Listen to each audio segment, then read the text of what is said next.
Hey, ah, it's 6:03. Good evening, everybody. Good evening. Such a pleasure to see you. Thank you for braving the scorching heat and the blazing sun to make it all the way to the museum. You know, it's summer, but we're certainly very happy to see you. This is Cristina Mushul, and I'm Paola Antonelli. We're running the MoMA R&D salons, and you've come to number 55, Witches. And you're here packing this theater and in the overflow rooms, and hopefully there are also people that are watching us live, because nobody can resist witches. It's really interesting. We've never had as much response, not even when we did white male, not even when we did angels, you know. We never got as much response as this time, because evidently witches touch all of us. You know, I went and looked for drawings from when I was a child, and there were these fables, Italian fables by Italo Calvino, and I had drawn this witch that had this big dress with flames coming up, and she was in chains. I mean, I don't know what I was thinking, but everybody has these kind of fantasies about witches. And why do we talk about witches now?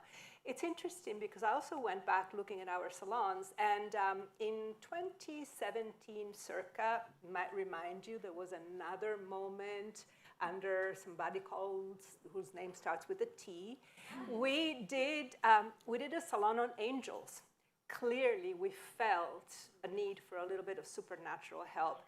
But this time, I think we needed a stiffer drink, and that's why we went for witches.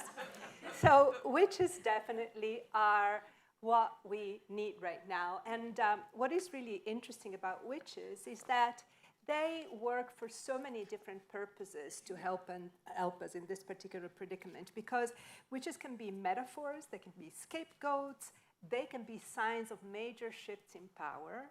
They are there to help us as foils or as conjurer for everything that we're dealing with. And witch hunts also as public spectacles of violence, of subjugation, and of ways to distract the masses from what's really at hand are also very topical to today. So we start with this still from a movie called Valerie and Her Weeks of Wonder by a Czech director from the 1970s, but then we move immediately to Arthur Miller, because really that's the reason why we're talking about witches today. Because as Arthur Miller wrote The Crucible during the McCarthy period, even today we want to have a conversation about what a witch hunt is and what witches are. It's going to help us understand better our time of today. So The Crucible is a powerful allegorical play that refers to the Salem witch trials of 1692, even though it was written in 1953. And it talks about the response to it's a response to the anti-communist hysteria of the McCarthyism. So the story goes in the Puritan town of Salem, that is up in Massachusetts, a group of young girls led by Abigail Williams falsely accuse others of witchcraft to avoid punishment and pursue personal revenge. You can change the characters, and this can apply to so many other different situations, different genders, different types of human beings. As the accusations spiral out of control, innocent people are arrested, tried, and even executed. And at the center of it all is John Proctor, who's a farmer that tries to expose the truth, but is caught in between saving his reputation and doing what's right. Also, he had a past affair with Abigail Williams, and that complicates things. So this really is about mass hysteria and how fear can override logic and justice. It's about the dangers of extremism, especially religious and political, hint, hint. It's about reputation versus integrity. It's about authority and power abuse. And it's about guilt and redemption. So after we have Arthur Miller as the introduction, here we go to our goddess and the real true priestess of tonight, which is Silvia Federici, a wonderful Marxist feminist scholar that could have been with us tonight, but her partner is not feeling well, so she cannot be here in person, but she's been with us along the preparation of tonight's salon. I will read for you this very strong statement. A history of women and reproduction in the transition to capitalism must begin with the struggles that the European medieval proletariat waged against feudal power in all its forms. only if we evoke these struggles can we understand the role that women had in the crisis of feudalism and why their power had to be destroyed for capitalism to develop, as it was by the 3-century-long persecution of the witches. Her book that is so germinal to our discourse is Caliban and the Witch, of course from The Tempest in Shakespeare. Caliban represents the indigenous being that is subjugated, that is integrated by the colonizers, and the witch is, of course, still rebellious, still independent, and not subjugating, and therefore being burned. So it really is a way to talk about the fact that capitalism was built not just on land, labor, and enclosure, but on the violent disciplining of women's bodies, sexuality, and reproductive power. So keeping this in mind, we talk about women, but it could be any kind of figure that is not the establishment, that is not the patriarchy, and threatens the patriarchy with a sense of freedom and a sense of revolution and possibility. So here you go, Christina. So this period of European witch hunt occurred not only during the development of capitalism, but also a time of huge strife between the Protestant and Catholic sects of the church. So in these ongoing kind of sectarian battles between the two, there was a lot of turmoil, strife, and fury, which found its perfect scapegoat, which is that of predominantly women and witches. Witches represented a political, religious, and sexual threat to both Protestant and Catholic churches alike, as well as to the state. So to just quickly go through this history of the witch hunt, we're going to examine a few key texts that helped propagate it and really pushed it forward. So the first comes from Heinrich Kramer, who was an inquisitor charged with rooting out heretical uprising. And it was really under his request that Pope Innocent VIII issued a declaration in 1484 supporting Kramer's allegations of witchcraft being practiced in northern Germany. Kramer would then go on to document his investigations into witchcraft, compiling his research into the book, which you see here, Malleus Maleficarum, The Hammer of Witches, which was published in 1482. This book was a detailed manual for hunting down and identifying witches, and it caused a firestorm of accusation and torture. The next really key text was in 1580 by Jean Bodin, published, which was a treatise on witchcraft trial methodology. This was known as On the Demon Mania of Sorcerers. This also then caused a firestorm of trials now in France. It encouraged the torture, entrapment, and testimonies of children against their parents. And then finally, in 1647, the self-proclaimed witch-finder general, Matthew Hopkins, published his infamous tome, The Discovery of Witches, in which he intricately outlined witch-hunting methods. So it's in this period from roughly 1500 to 1660 that it is estimated between 50,000 and 80,000 suspected witches were put to death. And this genocide of witches continued unabated across these generations, and it wasn't really until the Age of Enlightenment in the 1680s that perspectives would begin to sort of shift. But just to quickly, again, return to Sylvia, of course, emphasizing kind of the importance, again, of that these key texts played. So the witch hunt was also the first persecution in Europe that made use of multimedia propaganda to generate a mass psychosis among the population, alerting the public to the dangers posed by witches through pamphlets, publicizing the most famous trials, and the details of their atrocious deeds. This was one of the first tasks of the printing press. And if you've been to the salons before, you know we like to evoke and talk about the inception of the printing press and its effects in general. But again, this kind of gets back also to the idea of how the witch will enter into mass and popular culture and what the effects of that will be. So it wasn't really until the feminist movement of the 1800s that many centuries later that this idea of witches began to shift. So it was really then that they kind of took the witch hunt and used this as a symbol of female revolt. Feminists recognized that hundreds of thousands of women could not have been massacred and subjected to the torture that they were unless they posed a threat to the established order. So published in 1862 was this text, La Sorcière by Jules Michelet, and this also was really key in shifting this perspective. So it was really arguing that witchcraft was one of the last surviving vestiges of pagan worship, and it celebrated the rights of fertility and nature. He saw witchcraft persecution in general as a means of oppression, especially against women, And this became an immediate bestseller. It sparked the modern witchcraft movement to come, and it really put forward this concept of the witch as the last of the pagan freedom fighters, and a figure who was relentlessly persecuted. So this archetype of the witch as the persecuted other was also used by the early suffragettes as an example of patriarchal tyranny. So at the 1852 Women's Rights Convention, scholar and suffragette Matilda Joslyn Gage made the following claim. Witches too often were educated women who challenged existing power structures. The witch was in reality the profoundest thinker, the most advanced scientist of those ages. No less today than during the darkest period of its history is the church the great opponent of women's education, every advanced step for her having found the church antagonistic. So what's interesting as well is her son-in-law was actually L. Frank Baum, who went on to write The Wizard of Oz, which is, of course, one of the most famous depictions or representations of witches we have in popular culture, in both the good and the evil witch. And this was actually the first time this idea of the good witch really emerged, and this idea that she could be somewhat merciful, she could put her powers to kind of good use. So yeah, by the late 1800s, again, the witch had become both an emblem of injustice and then also starting to become a subject of romantic speculation as well. Moving into the 20th century, we see, again, the women's rights movement really taking on the mythology, the image, the iconography of the witch.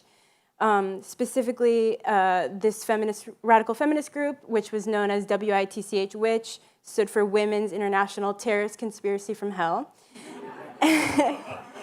And it fought for women's and civil rights and equality. It participated in anti-war movement, and among other acts of theatrical rebellion, it put a hex on Wall Street. So this idea of the woman as kind of or the witch, as powerful feminine figure, it really, even though it really did emerge in the 1800s and gained popularity in the 1900s and so on, the kind of origin of this is really present in the origin of the idea of the witch herself. So we can go all the way back to Greek mythology, to Circe, to the sirens who posed an immense threat to Odysseus, and from Homer's The Odyssey, to Odysseus as well as his sailors and to men in general. Again, this kind of idea of the women's sexuality, her seduction as dangerous and a weapon that can be used against men. And then now we can take a moment to also reflect how the witch has entered into the popular media today. It's interesting to kind of see a sampling of them all amassed together, bringing questions of representation, of race, of how we choose to depict them, the types of women we select, their beauty, what they're meant to kind of evoke. It's also interesting to think about the ways in which popular culture today is really using these sort of stereotypes and mythologies about witches that we know to be false, murdering children, and as in my favorite, Hocus Pocus, as well as some other examples, but really kind of like profiting off of these negative stereotypes that were used to justify a mass femicide. So it raises these questions of, I mean, are we okay with this as being our representation? Is it okay also the fact that it's now a majority of men who are profiting off of this, off of these sort of stereotypes and these depictions, and makes us also think about what we want our representation of witches to be, how we want to remember this history, especially for future generations to come. But eye on the prize. Hey, well done. Eye on the prize. Let's go back to McCarthy, Arthur Miller, and the problems of yesteryear and the problems of today. So Miller used the Salem witch trials as a mirror of the actual situation, McCarthy-era America, where the US government was accusing many citizens of communism without proper evidence. The play critiques how societies can weaponize fear and conformity to squash dissent. In short, The Crucible is about what happens when lies go unchecked, fear takes over, and people betray their own principles to survive. Also, it is about the fact that the best defense is attack. It's about the establishment accusing others of being witches, accusing others of being communists, and anything challenging or other would be ostracized.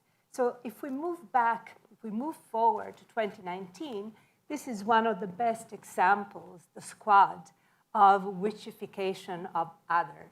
Remember in 2019 when President Trump told these four women, why don't they go back and help fix the totally broken and crime-infested places from which they came? Well, they were all born in the United States except for Representative Omar, who came to the United States and naturalized when she was a teenager. So this idea of othering is something that is very important for the powers that be once they're threatened to do. And the witch as scapegoat means that the other is a scapegoat, something that we can see also today. I mean, it's almost like it's a complete scapegoatification of everything that is not the establishment of white America and white male America. So the ICE protests in Los Angeles really are a display of what this othering means. And the police response is very telling. And here, again, we want to quote Sylvia. The target of the witch hunt, as it is often true with political repression in times of intense social change and conflict, the target of the witch hunt were not socially recognized crimes, but previously accepted practices and groups of individuals that had to be eradicated from the community through terror and criminalization. The very vagueness of the charge meant that it could be used to punish any form of protest and to generate suspicion even towards the most ordinary aspects of daily life. So the witch hunt, the lack of legal and clear and rational accusations, and instead this kind of mass hysteria that then is blown onto the victim as mass hysteria once more. We see what's going on. There's a lot of witch hunts that are happening at this time. The whole plea of the trans black women and how they are ejected, how they are the people more at risk in the United States of America, the ones where most violence and most murders are thrown upon, but also what's happening with the military and with the trans military that are now being ejected from the army. Not to mention what's going on with women's rights. You know, even in this case, it's about like regression. It's about moving backwards and really taking these acts that used to be normal and making them abnormal all of a sudden, changing the rules of the games only out of fear and only out of violence and with power.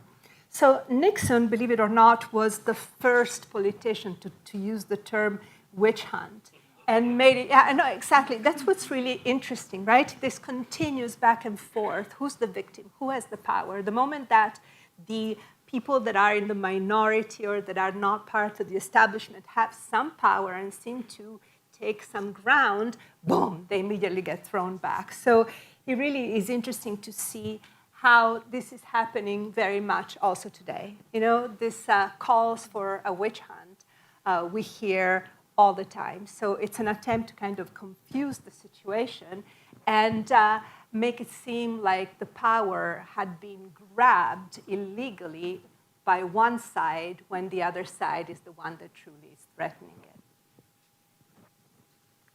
So we wanted to quickly look at a few other examples and moments in which the powers that be have attempted to kind of cast the other as dangerous or as evil. So here are 3 examples. I'll explain them briefly, but I invite you all to look into them more in depth. So first, we have a film, a recent documentary by Elizabeth Sankey, Witches, which came out in 2024.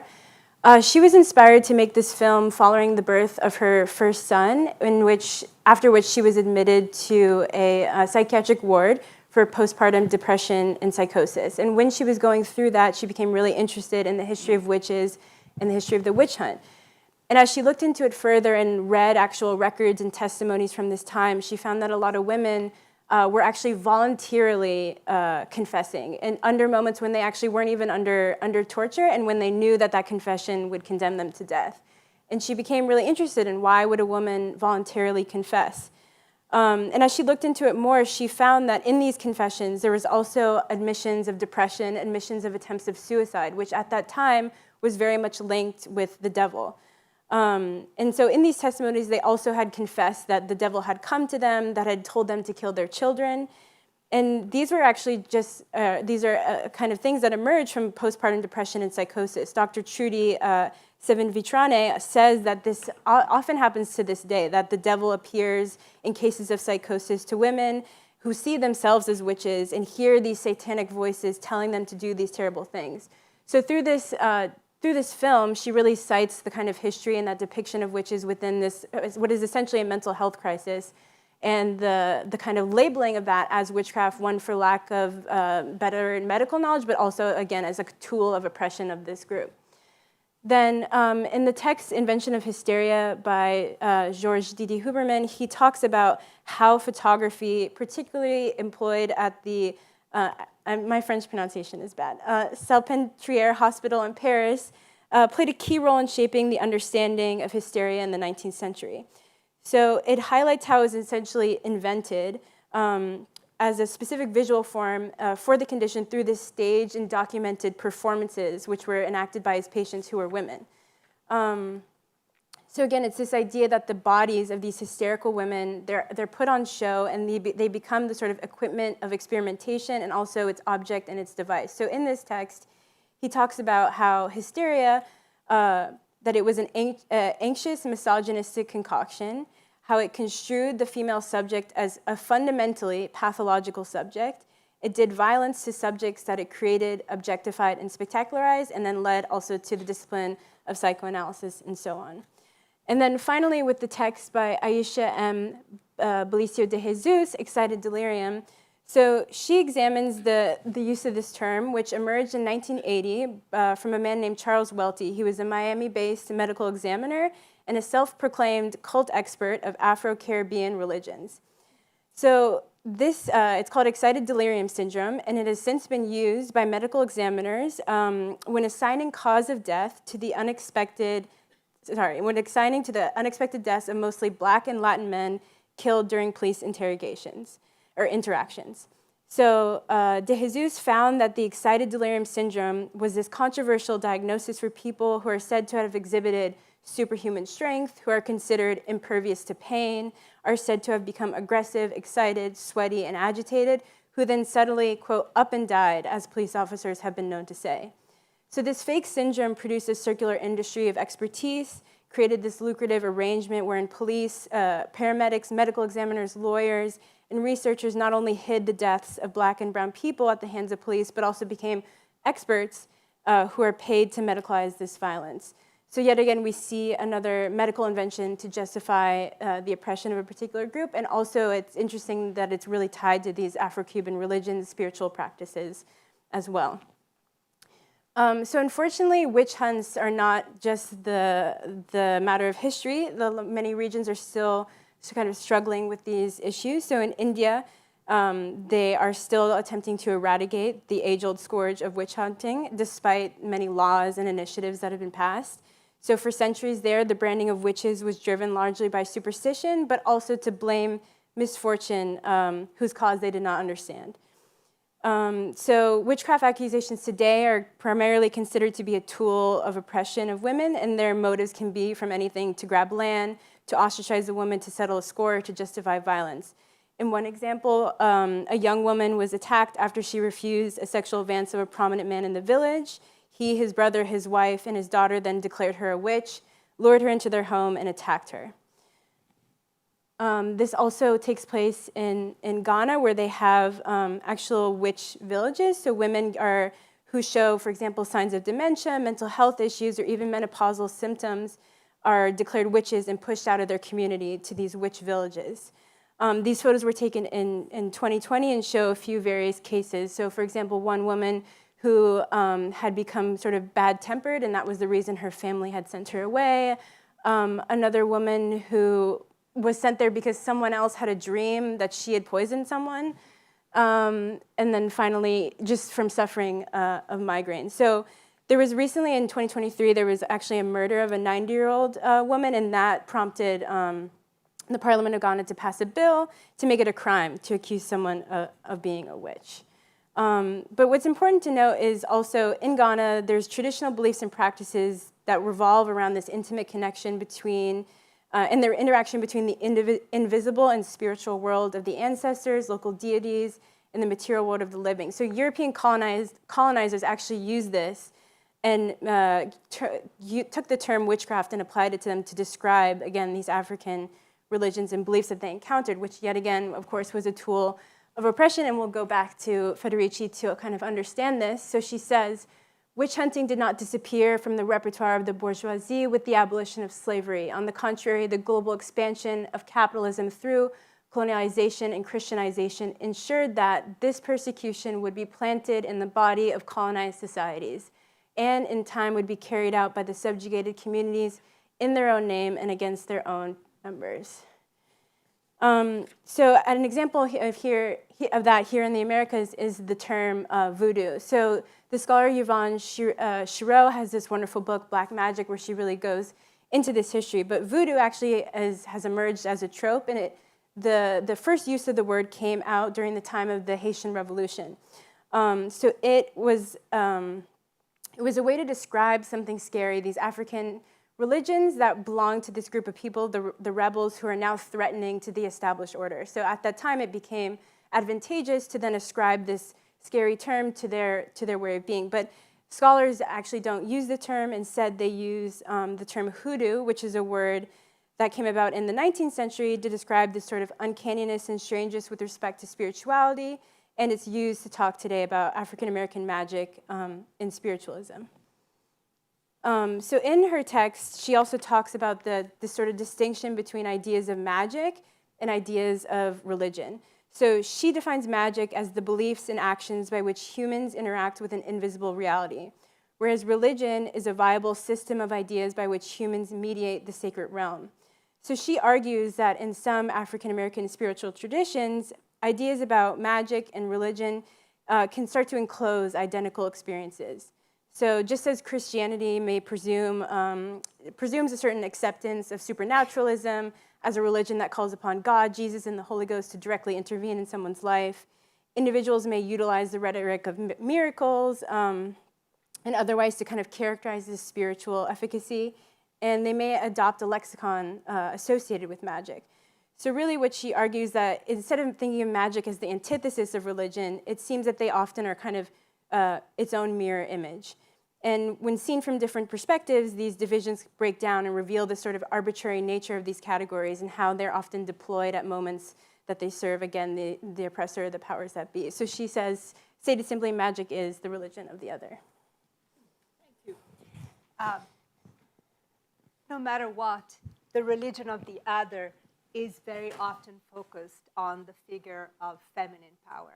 And, just as we've seen with hoodoo, the same happens with candomblé. Candomblé, that is a mixture of religions coming from Africa, from the enslaved people, mostly Yoruba and Bantu, that are then given a veneer of Catholicism because, of course, the original African religions were not allowed by the colonizers. So especially in northern Brazil, candomblé is a very important religion, and it's become part of the culture. And once again, we see here the figure of the woman, of the priestess, of the goddess, but sometimes it's just a mother. It can be a grandmother. The importance of grandmothers cannot be understated. You also see the importance of nature here. We'll hear more about it later today, but I remember seeing a great exhibition at the Barbican Center a few years ago called Re/Sisters that was about all kind of like feminine resistance in the attempt to protect nature that had been conducted by artists and also by groups of women. We'll hear more about the tree huggers, for instance. They were part of the exhibition, but very often there's this connection between women and nature, and you see here the relationship that candomblé priestesses have with water.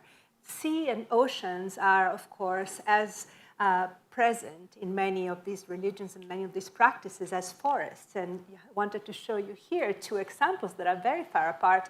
On the left-hand side, you see Chiara Vigo. Chiara Vigo is from the land where I was born, Sardinia. And she is the last, after 24 generations, all in matrilineal, she's the last guardian of the byssus, of sea silk. So she dives without any kind of help. She dives and picks up the pinna nobilis, which is that shell that you see in between. And then she takes the kind of beard that this shell uses to lock onto rocks and weaves it. And it takes about 300 dives to make 200 grams of the raw byssus. She's now teaching her granddaughter, but she's not really sure that the granddaughter will keep it up. So she's the guardian of this tradition, and she's the guardian of this memory. And on the right-hand side, you see the ama divers of Japan. Ama means women of the sea, a tradition that harks back 5,000 years of these women that dive, even in this case, free divers, that dive between 15 and 25 meters to take care of abalone, to take urchins, and also to dive for pearls. They were more than 6,000 after World War II, and now they're just a few. So it's another tradition that is kind of disappearing. So what is important is to understand and bring it all home. We have this symbol that is the witch, that is a mother, a godmother, a priestess, a feminine figure that embodies also other humans that can fall in the category of not being part of the establishment.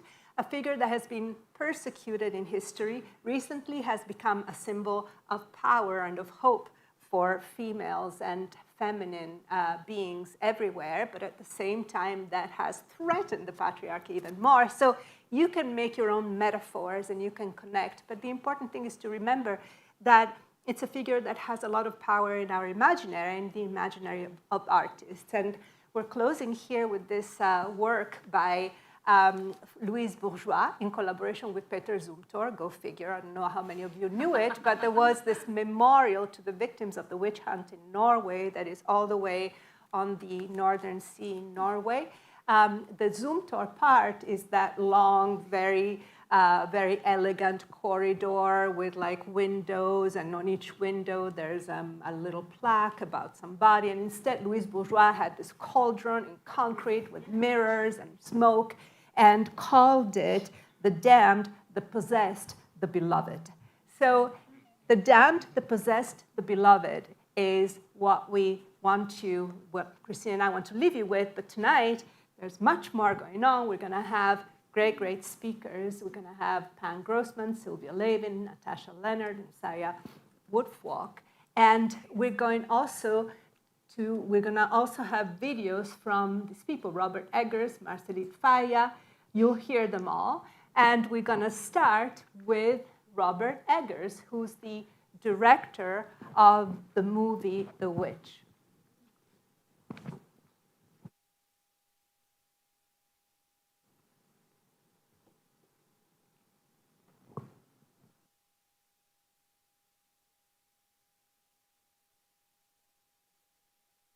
Eggers, the writer and director of The Witch.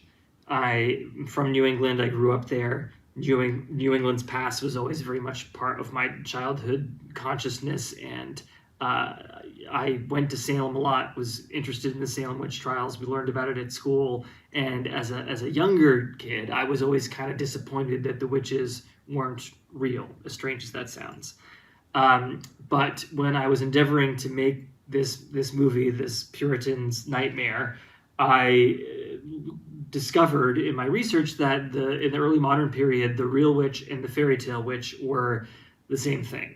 And I think because of things like the Crucible, we are led to believe that the men in positions of power were so misogynist that when there was an outspoken woman, they wanted to shut her up, and so the witch accusation was made, kind of knowing that these women they were trying to repress weren't maybe actually witches, but in fact they were so misogynist that they truly believed that they were witches, that they were fairy tale witches, that they were doing this stuff. In continental Europe, they thought they were flying on broomsticks and distaffs and cutting up children and grinding them into bits and performing these rites of the witches' Sabbath, for real. So what I was after in this film was trying to get to this elemental idea of the witch, of this anti-mother, of this fairy tale ogress, something that would encompass all of men's fears and ambivalences and fantasies about women in this period, and women's own fears, ambivalences, and fantasies about themselves in this incredibly male-dominated society. Their video by Caroline Leonard.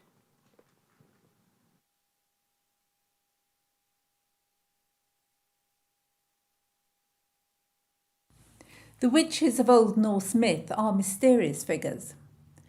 There are some who function as seeresses, who look back to a deep cosmic past and forward to the inevitable catastrophic end of the world at Ragnarok, when the earth is destroyed by ice and fire. Others possess the knowledge of a magical practice called seidr.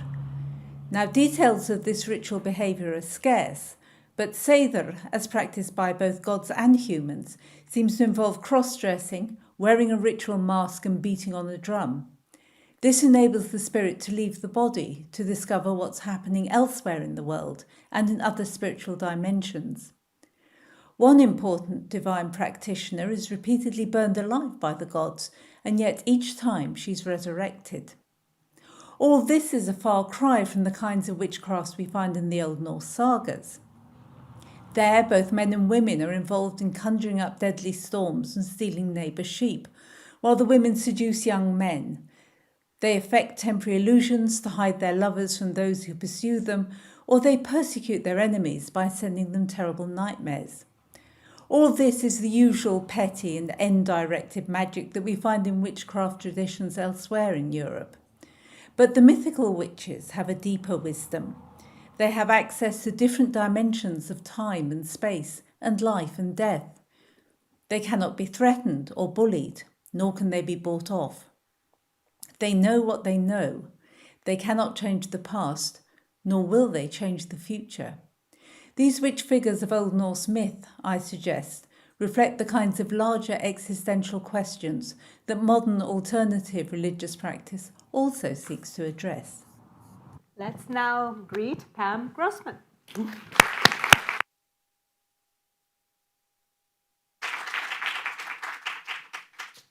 Hi there.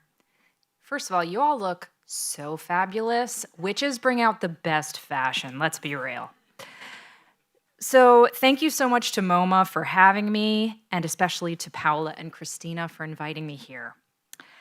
I've found myself seduced by the witch on several levels in my own life, as a practitioner of witchcraft, as a writer, a podcaster, and so on. And my projects have each been cauldrons in which I've been able to explore why this figure has continued to fascinate us through the ages, as well as to track how she's evolved from a villainous monstrous to a valorous vessel of feminine power. A witch is an archetypal figure, always based in part fact and part fiction. And while it's true that there have always been practitioners of so-called supernatural modalities, such as divination, ancestor veneration, spell casting, animism, and so on, historically speaking, witch is a word that someone would use to demonize, disgrace, dismiss, or destroy someone else whom they deemed other, inconvenient, or otherwise unacceptable. And while people of all genders are and always have been considered witches, it has also historically been a word which is associated with someone who is in opposition to patriarchal norms. In other words, witches are the canvas upon which society projects its fears and its fantasies about feminine power. As Paola and Christina so beautifully summarized, from the 15th through 17th centuries, an estimate of between 50,000 and 100,000 Europeans lost their lives in the name of witchcraft, and an estimated 70% of those were women, even though, and this is really crucial to note, most, if not all of them, would have never considered themselves witches, not then and not now. The advent of the printing press helped replicate and proliferate the image of the witch as being a diabolical woman. According to witch hunting manuals and sermons of the times, the witch was a malevolent being who acted against God, even as she acted like him, using her powers to bring about extreme changes in the weather, ruining crops and livestock, causing illness and death, particularly infanticide. And she was irresistible, depicted as either young and lusty or old and lusty. She was trouble no matter her age because she was never obedient. The witch is a creature of her own desire. The witch wants. Now, skipping ahead in time, once the European witch hunts are over, we start to see these falsely accused women who lost their lives gain sympathy, at least in intellectual and bohemian circles. And subsequently, our notion of witches starts to change as depictions of women and feminine power start to evolve. So, though it might seem as if our interest in witches is new, in actuality, with every wave of feminism, there is a renewed witch wave. Inspired by earlier thinkers such as French historian Jules Michelet, author of La Sorcière, American suffragist and theosophist, crucial to note, she was also a theosophist. Maybe we can unpack that later.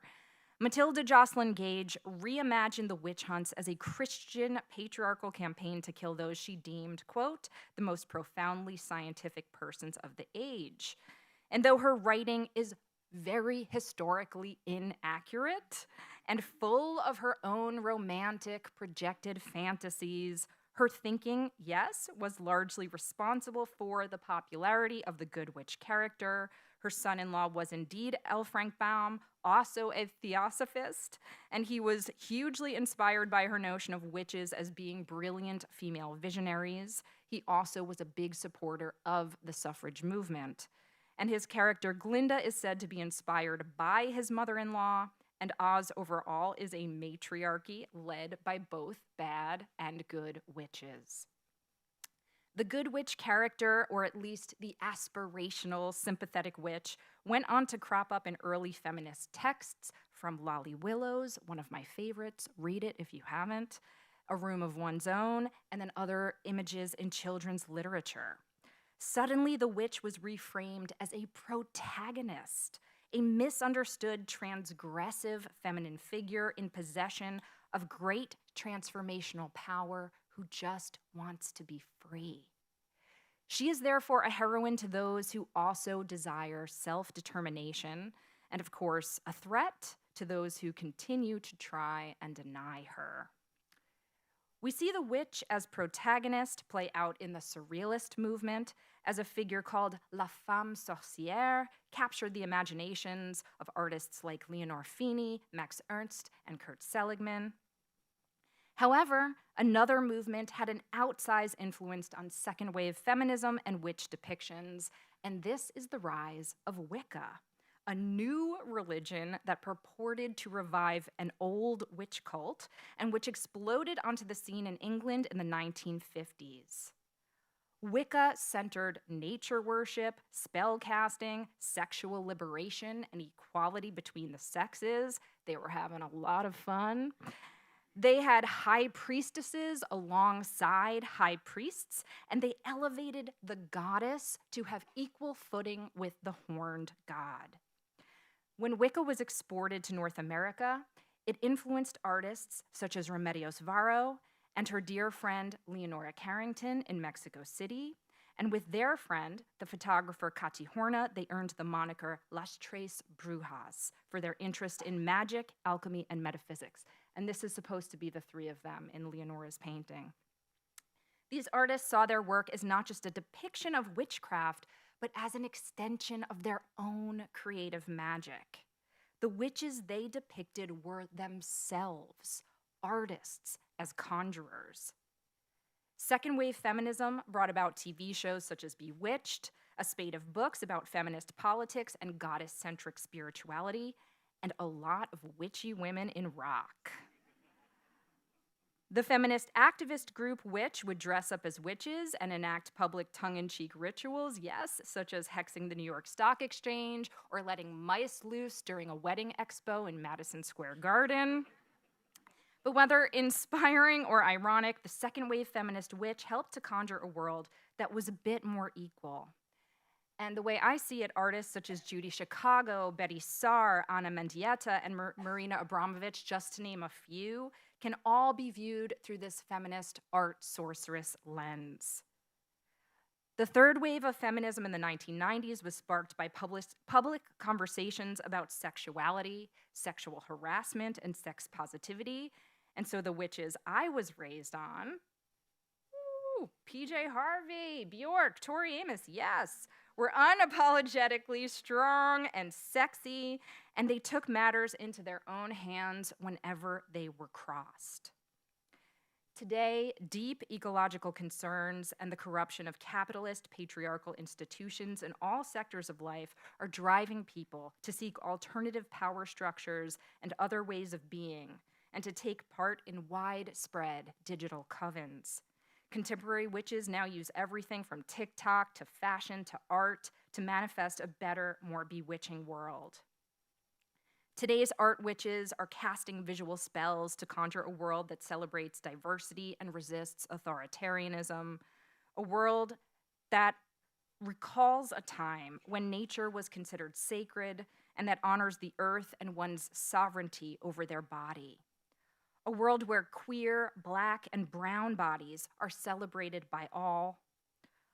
A world where shackles of oppression can be cast off. A world where public spaces are reimagined as sites of ritual, remembrance, and reconnection. So whether or not you identify as a witch yourself, as many people now do, or the witch is a being you choose to reach for in moments when you are stirred to tap into your own powers of resistance and remaking, we can each cloak ourselves in the witch's magic whenever we wish. Thank you. Thank you. Thank you very much, Pam. And now we're going to have two videos, one by Julian Sanchez-Gonzalez and the other by Alexis Baird Johnson.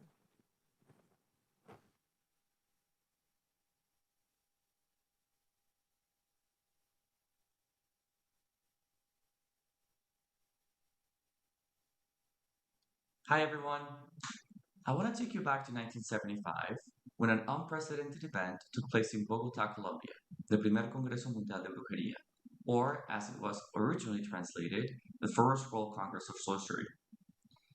Held at the city's International Fairgrounds, this congress was the brainchild of philosopher Claudia Restrepo and her then husband, the Colombian businessman and later politician Simón González. This event was part financial venture, part cultural experiment, a bold attempt to explore non-hegemonic and alternative forms of consciousness, spirituality, and knowledge.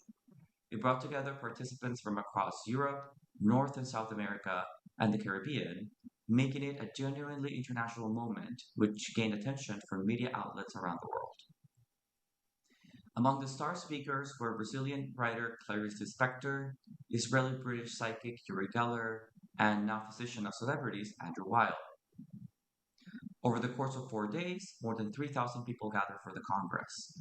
The program included over 20 formal presentations, 2 art exhibitions, 4 ritual dances and performances, and a large-scale sorcerer's popular fair. One of the Congress's most powerful contributions was its public reclamation of the term brujería, sorcery or witchcraft, not as a mark of superstition or danger, but as a way to honor indigenous and Afro-diasporic knowledge systems. The Congress' attempt to challenge colonialist frameworks, especially through the lens of the Americas and the Caribbean, is key to its legacy. A delegation of Haitian scholars and dancers, for instance, offered a direct and unapologetic affirmation of voodoo's central role in the nation's cultural history. The presence of Afro-Colombian studies pioneers and siblings Delia and Manuel Zapata Olivella further grounded the Congress in an understanding of brujería as inherently interdisciplinary, bringing together art, science, and spirituality as catalysts for social change.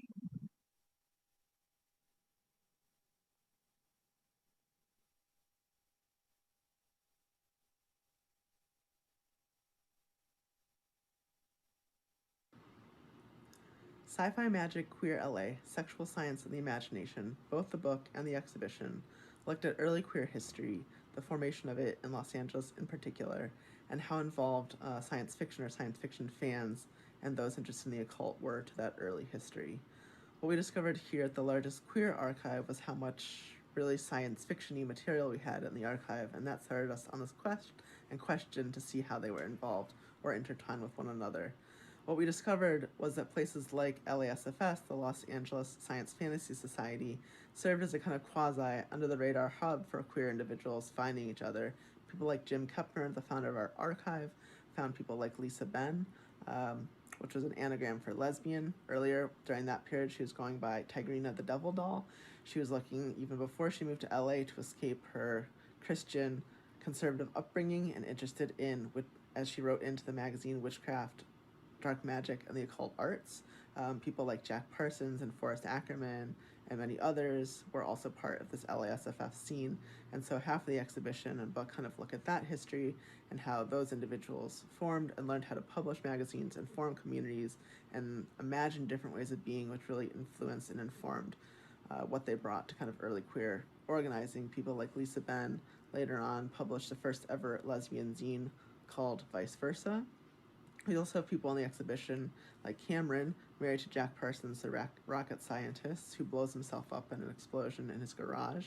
And especially after his death, Cameron gets really interested in Thelema, Aleister Crowley's religion, and the otherworldly and the spiritual, and starts to kind of craft that world known by others in her circle, like Kenneth Anger as the Witch Woman. She also illustrates the Songs of the Witch Woman, which is a series book of Parsons' poems. So the witch, the occult, the dark magic, the science fiction kind of all play this really interesting role in early queer history. Clearly, LA was the place to be. And I would like to call to the podium our next speaker, Sylvia Levin.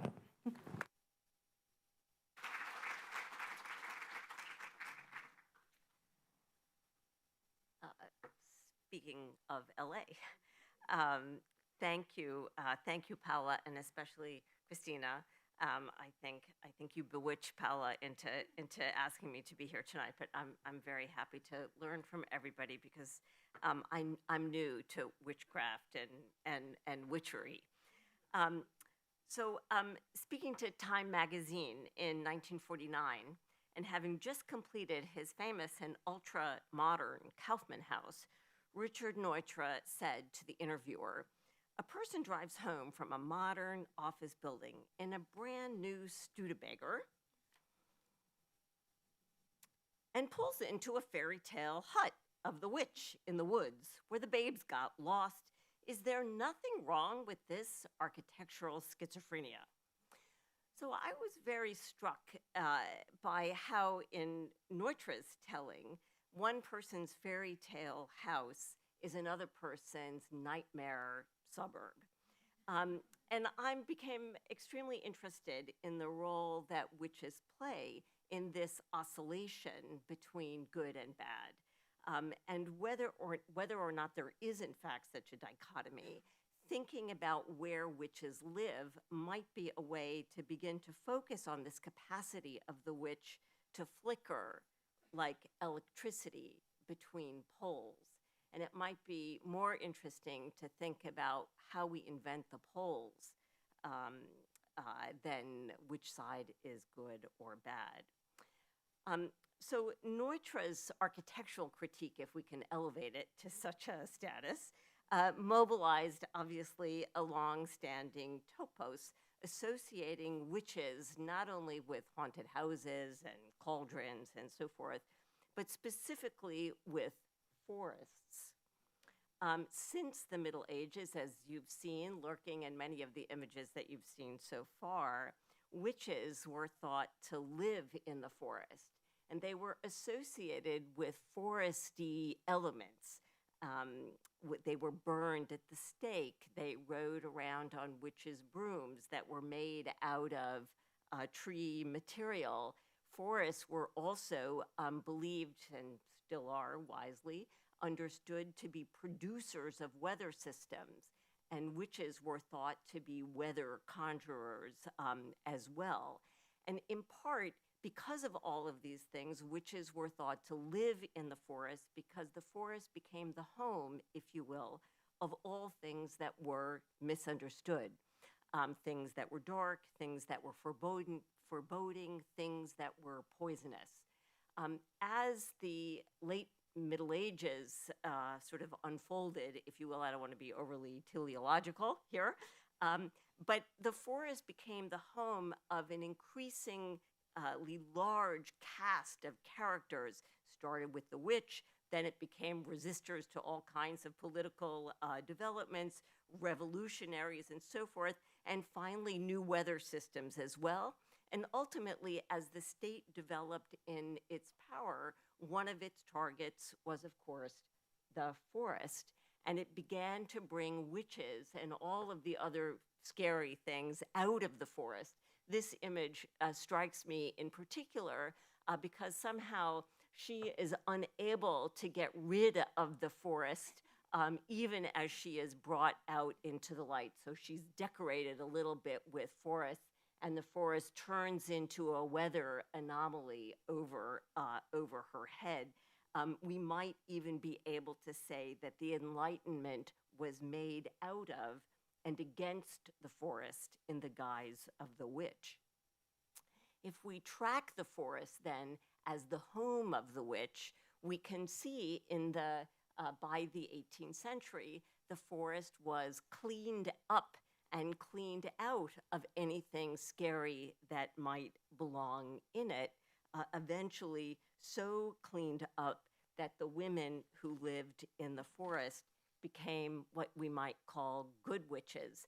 This, for those of you who are architectural historians of sorts, you know this image to often it's invoked as the beginning of modernity itself in some way. And I now have come, thanks to Paola and Christina, to think of this personification of architecture as, in fact, the original good witch. But the other thing that's happening in France in the 1760s is the end of forests. So they were deforesting everything. And one of the reasons that colonization and settlement in the United States happened was in pursuit of new forests. So as European settlers came to colonize what are now the United States, witches, of course, came along with them. So if you've already seen this image, but what happened in early modern America is that European traditions of witchcraft combined with anxieties about new indigenous forms of religion, and these came together to produce the witch hunts that, of course, you know about. I wanted to say one thing about the Salem witch hunts. The witches were said to, that the trial happened in Salem, but the witches themselves were accused of living in the forest between Salem and the next town. This was, of course, in fact, a property dispute, and all of it, so that there they go into the woods. And this idea that the sort of foundational events of the Americas happens in the woods continues into the 19th century. So this is a 19th century view of the Salem of Salem and the kinds of things that happened in the forest.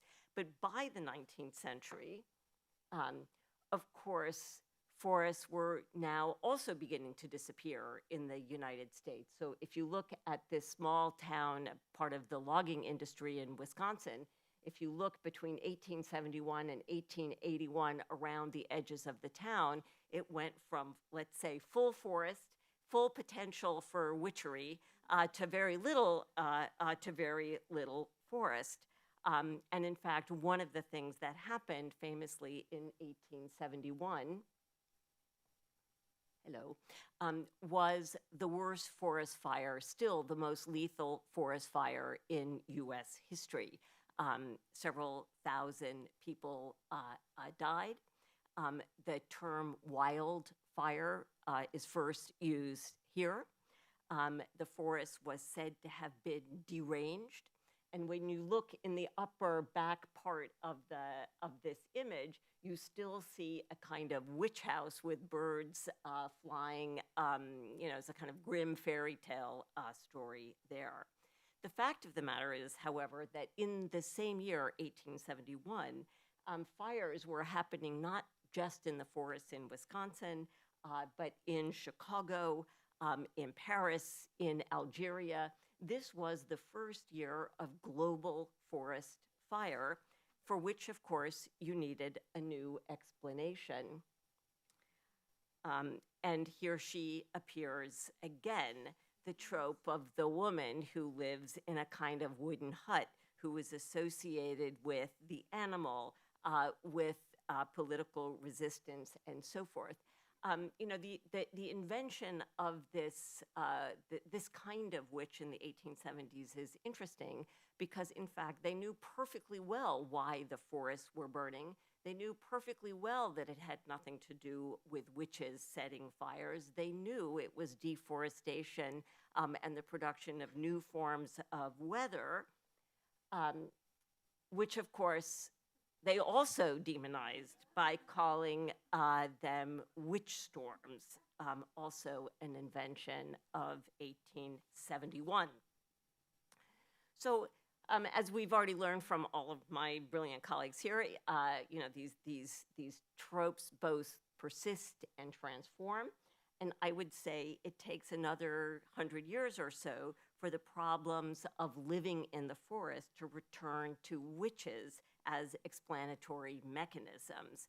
So here, in 1849, in what remained of the forests in Aspen, the Aspen Institute was established and built. I suppose this would have been a kind of hut in the forest that Neutra would have approved of. It was adequately modern.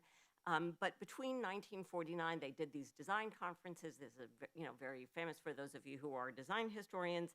Until finally, in 1970, they turned to the environment as an explicit subject. The 1970 Aspen Design Conference is very well known for having been internally divided between what we now call the culture and the counterculture. So this was where corporate designers for the, let's call it Apple or something like that, were there. And the counterculturalists and farm and folks like that were all on the side, and they were having their various debates about pollution. And it was at that time that Jean Baudrillard, representing a group of French designers, anarchists, politicians, theorists, and so forth, came and presented a paper where the witch hunt returns to the forest. And his argument in this paper is that both the right and the left, both poles, the culture and the counterculture, were using an idea of environment as a means of avoiding the undergirding political struggles that affected both, let's say, right and left. Nothing better, he wrote, than a touch of ecology and catastrophe to unite the social classes, except perhaps a witch hunt. This is a sophisticated and pseudo-scientific form of mythologizing that transfers the ugly reality of social relations onto an idealized model of nature. It's perhaps interesting to know that the book in which this essay was published has what, for the sake of polemical argument, I'll call an early and pretty good example of greenwashing, because in fact, all that's left in Aspen, of the aspen trees, pretty much is this. So since that time, we can say, on the one hand, this kind of thing has become the subject of art, all of it together. This is a really amazing piece by Martin Beck, which I won't go into detail, so we know that this is one direction. But I also wonder about witches and greenwashing. So one was a bad witch and one was a good witch, and I'm not sure, but they definitely get greener. So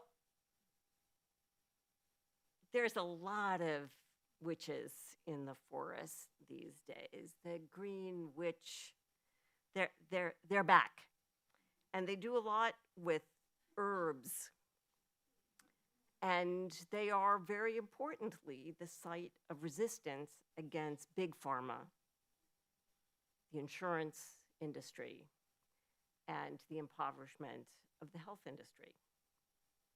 But back to my flickering polls, this is also where the right meets the left, because herbs, if you will, are now at the bottom of an enormous new health industry. We call it the wellness industry. Unless you're RFK Jr. And then you call it Health and Human Services of the United States.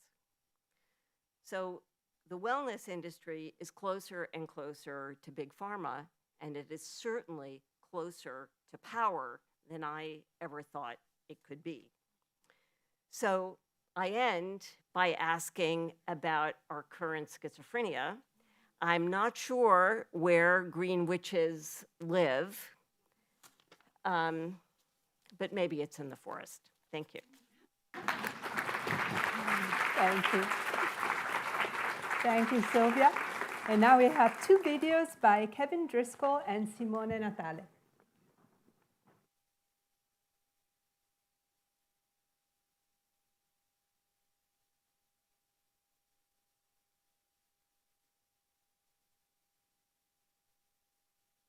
Back in the early 80s, when very few people had access to computers, Leo Brody wrote that unlike other craftspeople, programmers deal in the stuff of imagination, ghostly mechanisms that escape the senses.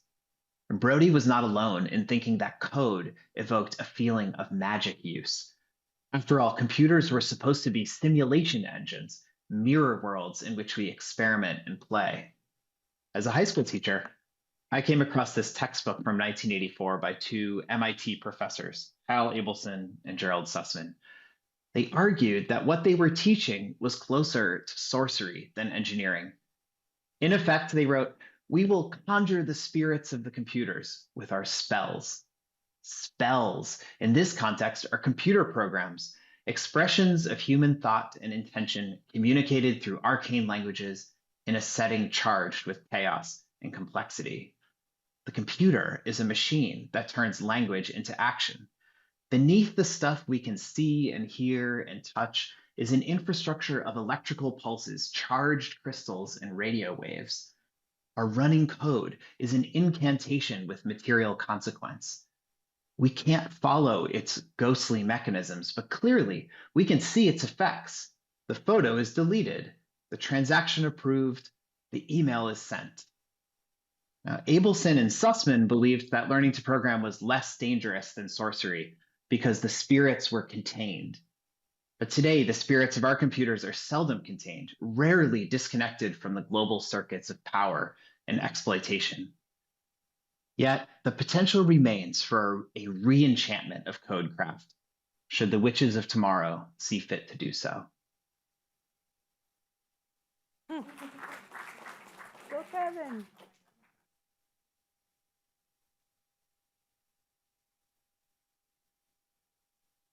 Spiritualism intersected with mass media in at least two ways. First, the emergence of beliefs that it is possible to communicate with the spirits emerged at the same time when big inventions and innovations were revolutionizing communication. For instance, the introduction of the electrical telegraph preceded by just a few years the emergence of the craze for spiritualist seances, and actually some communities of spiritualists even pointed to the telegraph as the mechanism that allowed them to communicate with the spirits. Some of them believed that the spirits had invented something similar to a telegraph in order to connect them with the world of the living. The second point of intersection is that spiritualists participated in the growth of a new market for entertainment and spectacular media in the 19th and later in the early 20th century. In my research, I looked at how spiritualist mediums, for instance, often demonstrated seances on the stage before a paying public and used many of the strategies that were being developed in the show business at the time. In fact, we often think that things such as religion, spirituality on the one side, and commerce, money, entertainment on the other side are strictly separated, but the history of spiritualism shows how very often there are important intersections between these two things, and many spiritualists appeared to believe in the possibility of contacting the spirits, but at the same time also reported to feel entertained by participating in seances.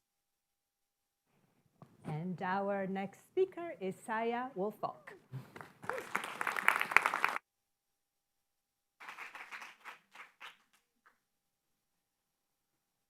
Hi, I'm an artist, so I guess maybe that makes me a witch. So I wanted to start my presentation with this piece that's in the collection of MoMA. The first one is the one that's in MoMA's collection. It's by Romare Bearden. It's called The Conjure Woman, and I'm just gonna read a little bit from the description from the collection. Bearden's Conjure Woman, a figure familiar from his own childhood and to many African Americans in general, is magical, both admired and feared for her supernatural abilities and mastery of natural elements. Here she floats amid the plants that provide raw material for her medicines and spells. I've spent a fair amount of time thinking about the role of the Conjure Woman in my work, and consider my work in some ways indebted to her role. I wanted to include a number of different examples of Romare Bearden's Conjure Woman because he kind of repeatedly went back to this figure in a lot of his work. This is an image of me wearing the Love Monster costume in 2003. In my work, bodies and objects are conjured from another place and then performed. Here's the Love Monster costume in my current mid-career survey of 20 years of work at the Museum of Art and Design, curated by Alexandra Schwartz. She stands on a pedestal with Chatter, the object, and the sweethearts, all making up what I call the lovescape. Adjacent to Lovescape is Winter Garden. The work was made after I lived in Brazil for 2 years and studied folkloric masquerade traditions, another form of conjuring. The characters from Winter Garden were activated at PS1 MoMA in the Greater New York show in 2005. I actually did a talk for my friend Will Villalongo's exhibition the other day, and I did the math, and that Greater New York show, there were 161 artists, and of the 161 artists, there were only 10 Black artists in that show, which is 0.6%. So it was pretty interesting. Like, I made this work and showed it in that exhibition, and it really kind of, people didn't know what the hell they were looking at, which was pretty interesting. So the performance was documented in video, and I enacted that performance as well. The Winter Garden characters became the ancestors of a fictional future world called No Place. So here on this pedestal at the Museum of Art and Design, you see the Winter Garden characters here on the left, and this is the 3 of the characters from No Place.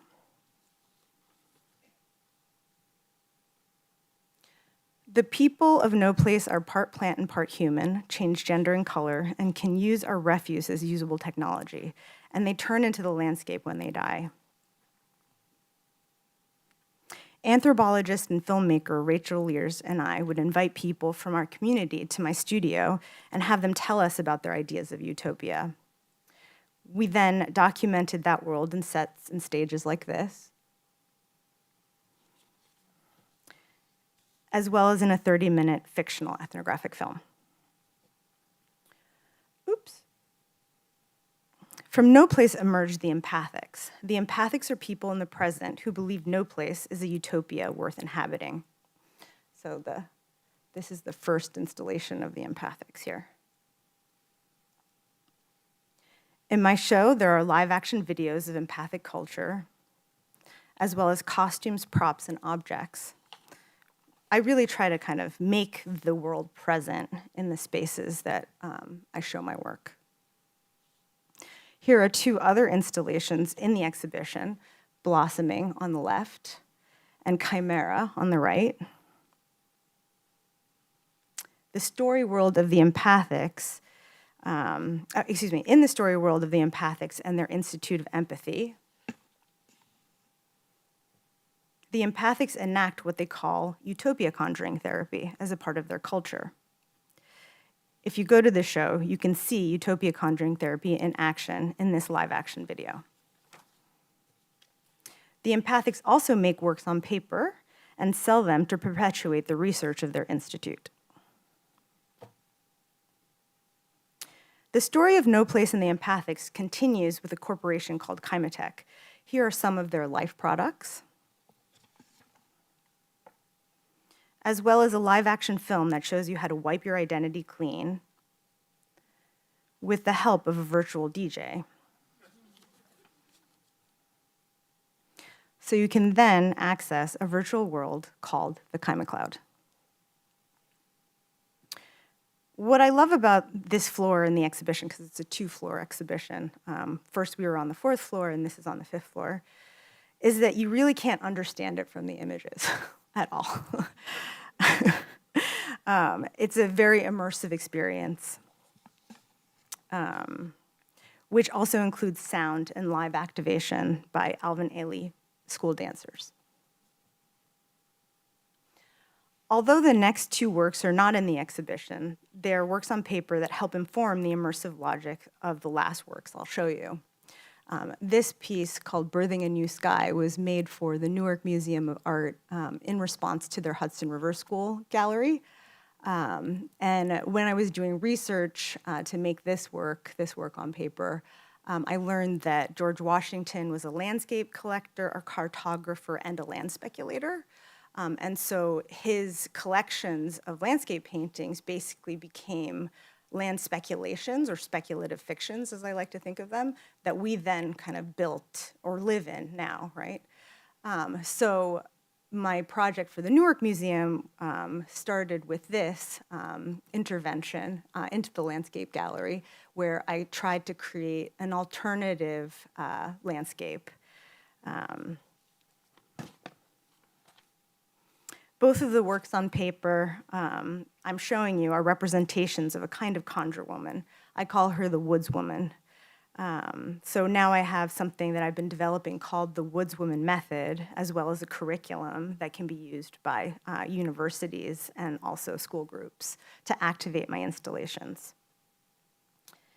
In this large glass and video piece in my show at MAD, her body, the Woods Woman body, is turned into an exploding cosmos.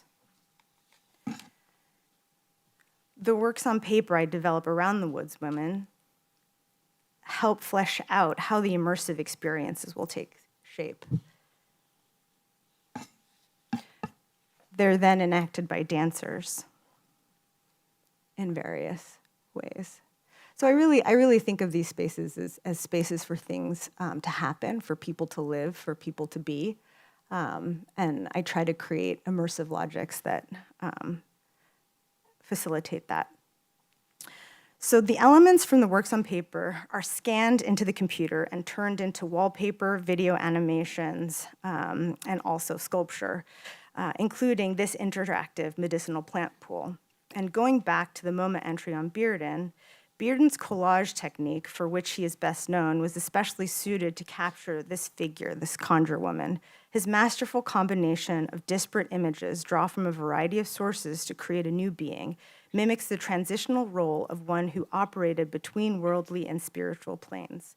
I think this description is pretty consistent with how I work, combining disparate material, images, and sources, both digital and analog, to operate between the worldly and the spiritual plane. Thanks. Thank you, Saya. Thanks a lot. And now we have a video by Marcelit Faya.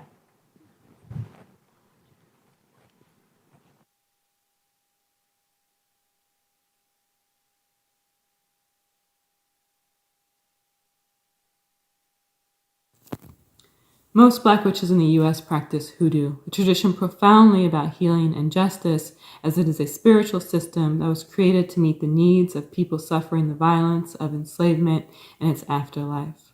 In terms of justice, there are countless protection spells from the 1930s that are used by hoodoo practitioners to protect themselves from the police, to protect themselves from enslavers, to hold perpetrators of sexual violence accountable, or to get revenge on those who caused them harm. So for example, in Zora Neale Hurston's Hoodoo in America, she documents a spell to keep the police out of one's home. In terms of healing, the herbs used in hoodoo have both physical healing and spiritual healing properties. So chamomile, for example, a common tea, is used to heal an upset stomach, but spiritually it's used to attract luck, to bring in love, or for purification. Many Black witches also believe that healing is about a connection to the ancestors because they are a connection to past family pain, but they also serve as guides to future fulfillment.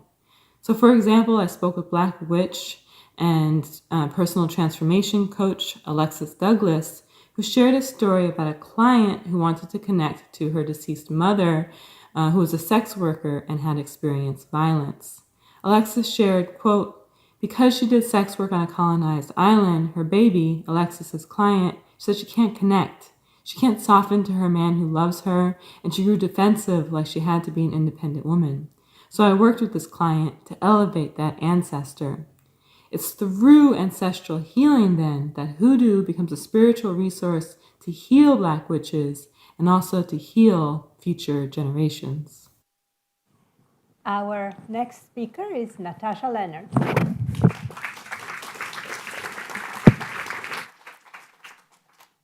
Wow, I mean, it's extraordinary, magical, in fact, acts to follow. Thank you so much for including me, Paola and Christina. Onto the darker matter of witch hunts and their proliferation today.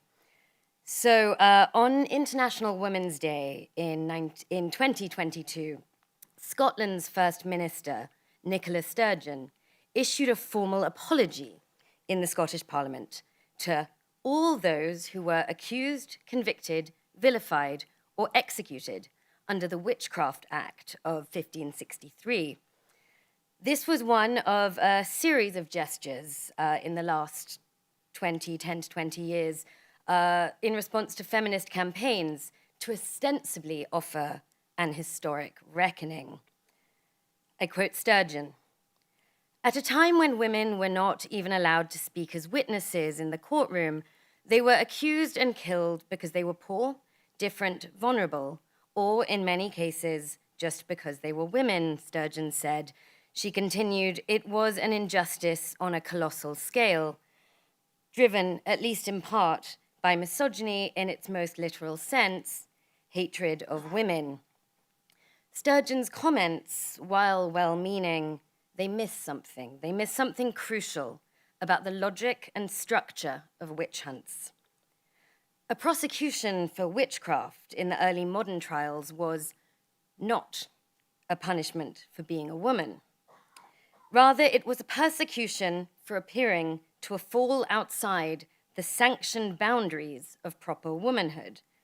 Over 2 to 3+ centuries, they helped concretize the very meaning of woman against its others under racial capitalism.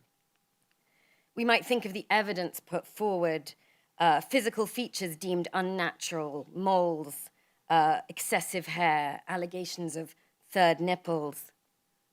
Consider the testimony offered in court against Temperance Lloyd one of the last 3 women hung for witchcraft in England in 1682, quote, "In her secret parts, 2 tits hanging nigh together unto a piece of flesh that a child had sucked, that each of the teat was about an inch in length." In other cases, as the great Silvia Federici famously noted, the women who were targeted were, while indeed often poor and marginalized, targeted, as my comrades have noted, for their roles as community leaders, bearers of knowledge, particularly about reproduction and healing, and in some cases, financial independence. We must not erase the fact that thousands of people were in fact killed not because they were women, but because they were seen to practice witchcraft. In the same way, the McCarthyite trials didn't just persecute people because they were not really communists. Really, they were communists, and that's a good thing. These were ways of purging forms of life and religion that Christendom and colonialism violently criminalized, particularly against Black and indigenous colonized peoples. Federici's sweeping analysis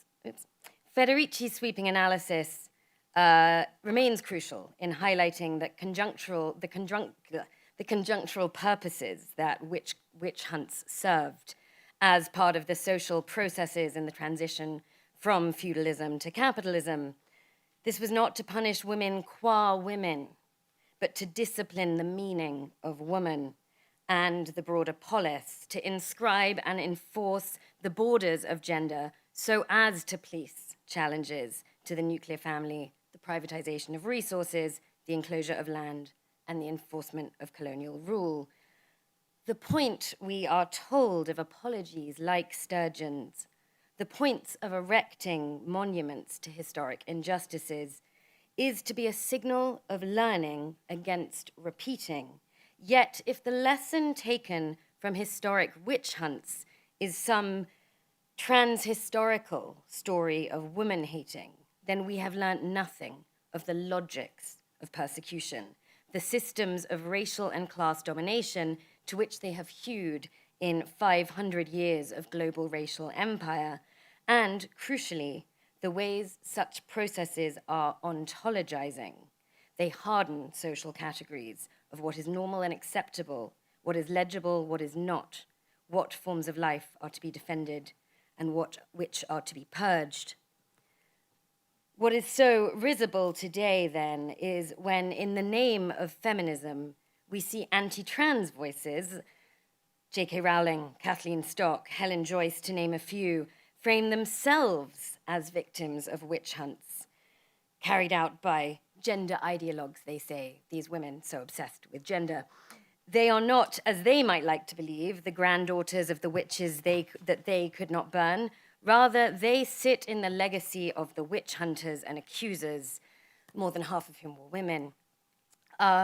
Those are the witch hunters, the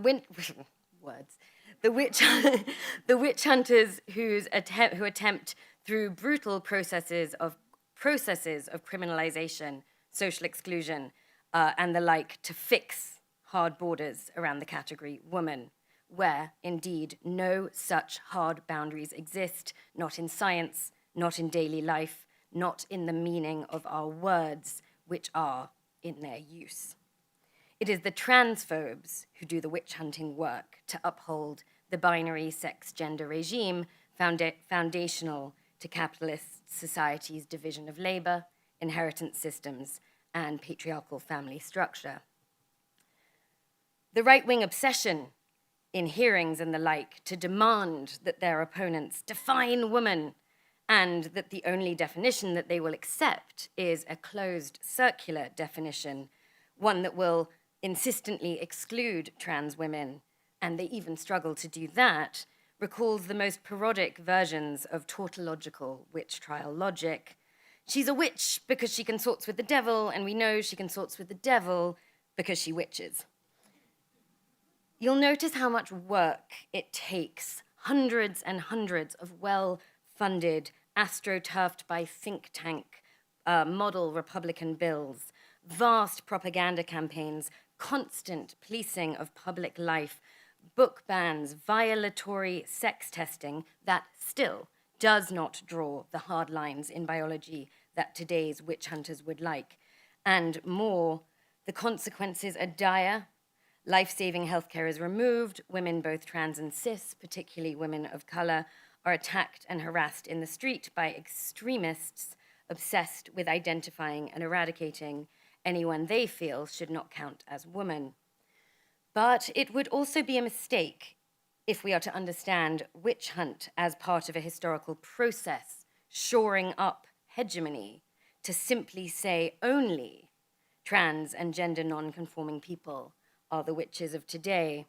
For one, as was pointed out, hundreds of people, particularly women, are still killed every year for witchcraft, primarily in countries decimated by histories of colonial rule and enforced Christianity and neo-colonial extraction. But for our context here, the point is to see which processes of persecution, exclusion, disciplining, and purging are functioning to forge and uphold a certain hegemonic order. That's a gender reveal. It started a wildfire. Wildfires. The far right is unambiguous in its commitment to an agenda of pro-natalist white nationalism. They seek the palingenesis of a nation in which the only rights permitted to stand are those that protect private property, patriarchy, and whiteness. The same think tanks like the Heritage Foundation and the Manhattan Institute use the same forms of model bills to criminalize abortion care and remove reproductive freedoms as they do to criminalize gender-affirming care. These are the same project.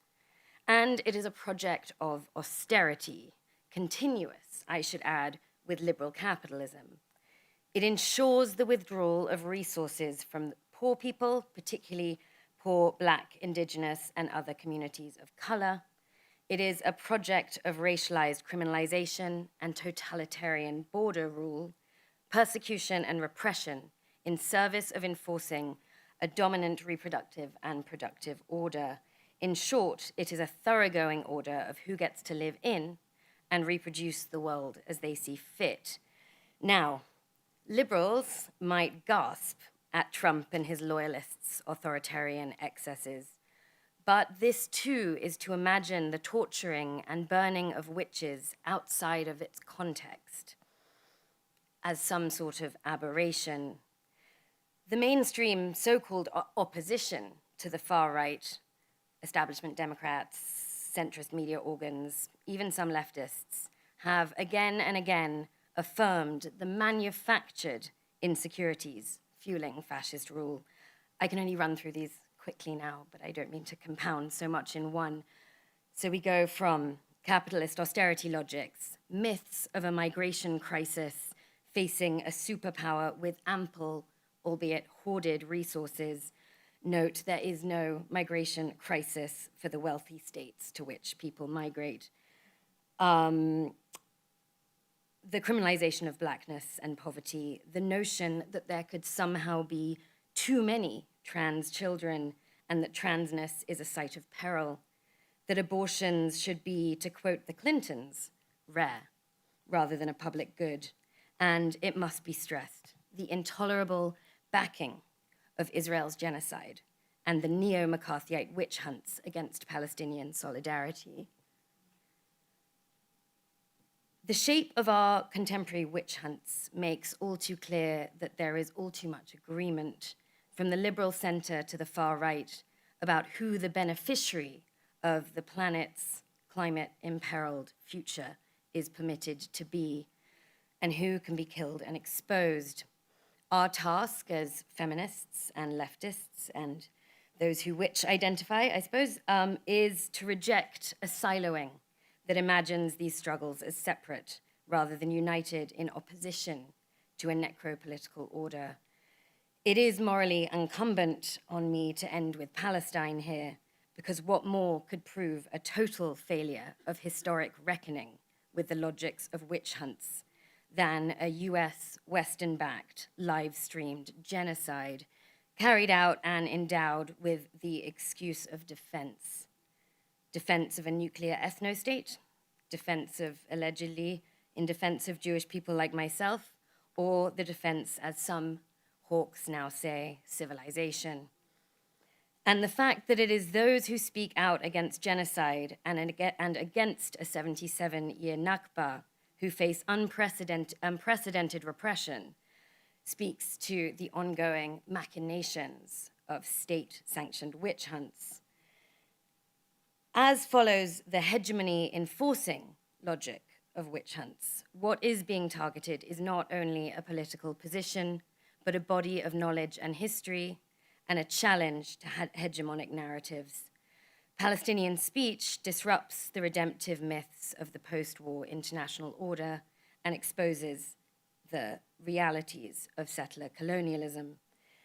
Meanwhile, genocide goes on, and I, for one, shudder to think of the future formal apologies from future heads of state for the witch hunts of today.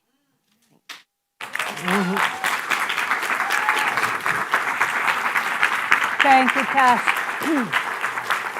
Thank you. And now I would like to ask our speakers to come and sit with Christina and myself. Christina and I. So I have to wear this because it's a gift from somebody that could not be here tonight. But if she's looking at us, Michelle, I'm wearing it. It's Michelle O'Connor. She was very kind as to give this as a gift to Christina and myself. So we have been slacking off tonight, and we've let everybody go over time.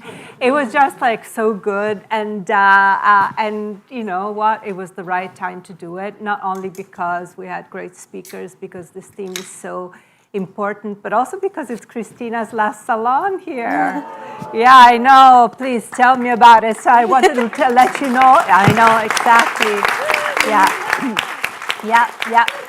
Her term is over, and she's going on to better things. But she'll come back as part of the audience, so maybe as one of the speakers. So we'll see. But anyway, this was an amazing night, and there are so many different ideas that are fluttering in my mind. And this closing speech, Natasha, was really wonderful. But let me start with Pam. What is a good witch of today? So let's forget for a moment the witch hunt. Let's talk about the witch itself and witchcraft. What is a witch today? So you're asking what is a good witch of Yeah, today? a good witch. How you're not practicing that much, but you are practicing yes, still. indeed, Okay, very much so. What do you do? Tell us. Well, the problem with the question, respectfully, is that the word witch is so elastic and it means so many different things, as we saw today. So I think a good witch is somebody who practices their witchcraft, and that witchcraft can be through art, it can be through activism, it can be through scholarship, but they do so compassionately, they do so with an eye toward ecology, they do so in a way that is not harmful unless the harm is just. And so for me, a good witch is someone who uses the gifts that they've been given to benefit others. Mm-hmm. Fair enough. Okay, that's good. Yeah, I wanted to ask a question to Natasha. Responding to some popular culture current events, I don't know if you've seen Sabrina Carpenter had released a new album cover, and it's spurred a lot of discourse right now. The reference in itself isn't so important as the fact that it's spurred a lot of discourse around what is good or bad feminism, or what puts feminism back, what pushes it forward, and whether or not we should be policing it. But what I wonder from you is this kind of looking at the popular culture representation of witches and whether or not there's moments where it is sort of like bad for feminism or it is positive, and how we kind of deal also with the fact that it's, capitalizing on these stereotypes that really perpetuated some evil wrongdoings, and just kind of what you make of that. does this work? Thank God I do have a friend who texts me about these sort of like cultural hacks. And she was like, it's not Lana, but it's like that, but it's different. I think in terms of whether we think about good feminists or bad feminists or expunging certain groups from feminism because they're bad feminists, I actually want to give a shout out to my great friend, the brilliant theorist Sophie Lewis, who's got a new book out called Bad Feminisms. And it's about the kind of the dark history of colonial feminists, including in the suffragist and suffragettes movement that were very much part of a bounding of feminist struggle and women's rights that would exclude black women's liberation. And the connections between some suffragettes in the UK and the fascist black shirts, Oswald Mosley's black shirts, and to the trans-exclusionary radical feminists today. So I think feminist itself does not necessarily mean liberatory. So our task is to fight for liberatory and inclusionary radical feminisms, not exclusionary radical feminisms. In terms of, and that does mean being kind of cautious to expropriative and greenwashing and pinkwashing activities under the kind of guise and auspices of feminism. I want to reject the kind of feminism or the kind of queer liberation that stands outside the Columbia encampments shouting at kids in Kafia, go get raped in Gaza, or you'd be hung in Gaza. So that is not, and this happens under the name of the kind of movements we want to stand with and for. So I think the question for us is, do we say that's not feminist, that's not kind of queer? We say, no, it's not liberatory.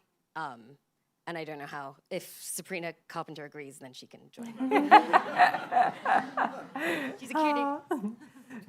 So Sylvia, I would like to ask you about Los Angeles, this city where you have the witch house, which I have seen many times in Beverly Hills, and you have the guy with the Studebaker that goes back to the house, and what sense does it make? And then we have heard about the USC exhibition about sci-fi and queerness.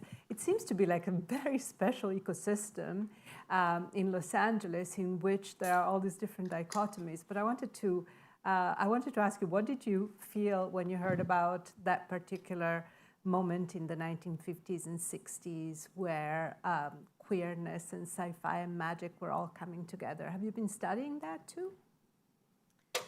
No. No? Yet? No, not in particular. Well, the witch's house was actually, this is not the question you asked, but it's the one I have an answer to. So oh yeah, go for it. Yeah. A little academic witchcraft here. Sorry. That what we call a house was actually part of a movie set, a movie sort of production company, and then it got moved to Beverly Hills and was occupied by a sort of upper middle class family. So I think that's what's LA about it. It already is sci-fi in a certain sense. Because moving a house is complicated. It takes a kind of stagecraft, if you will, to get it from here to there. So I guess that's what I thought. If LA is the place that we like to think of as where you live in the movie industry, that would perhaps be a way to describe it. But so you have easier access to all sorts of enchantments that can then manifest into real life. Like you move the house and then you inhabit it. You inhabit the witch house. Well, you have a set of crafts. People know how to do things. They know how to move houses from here to there. They know how to make pretend look believable. I mean, I don't think it's a magic act. I think it's a technical craft. It is an industry town. It assembles those crafts and it puts them together in a particular way. There was something, one of your speakers, I'm again now going to answer a question that you haven't asked. It doesn't matter. It's but I make my life easier. I was super fascinated by this, because I really, everybody here is so powerful in their thinking about this, and witchcraft is all, I thought it was extremely new to me. And then over the course of this evening, I realized it's not. Well, one thing that I think that I know was triggered, and was actually triggered by the guy that was talking about code as a kind of witchcraft. Kevin Driscoll. Which I thought was amazing, and I want to ask my colleagues who know more about this, what's the difference between, say, witch code and ghost code and sorcery code? I'm just not sure that I'm fully understanding how the gender, the difference between ghost, haunting, sorcery, these were all things that were interesting, but it reminded me of one, that your LA question in this reminded me of one thing. My great-grandmother, about whom I know very little, but I know two things. One is that she moved from Lynchburg, Virginia, where as a German Jew, she went in the 1880s. Did you know that German Jews went to the South? I didn't know. That's where they went. And she went to St. Louis to be the voice of Thomas Edison's gramophone. She was Siri. She was Siri. And she was the head of a seance. She was a seance person. And so I had never really completely understood Siri and seancing as the same, and a kind of empowerment for a German Jew in St. Louis in 1904. So that all came to me in a very interesting way. Next book. Who knows? Does anyone want to respond to the question? I mean, I can speak to the spiritualist aspect. So in the late 19th century, you see this proliferation of these different technologies come up. Suddenly X-rays are there, photography comes into play, recording and so on. At the same time, you have mediumship start to capture public imagination. And what's interesting about mediumship and the spiritualist movement is that it was primarily led by women. And it was one of the few ways in which women were allowed to publicly speak. And the excuse being, well, it's not really me. Somebody is speaking through me. And this became a real vocation for a lot of women as well. So, the other thing I find so interesting is that the spiritualist movement was led largely by, yes, suffragists and abolitionists.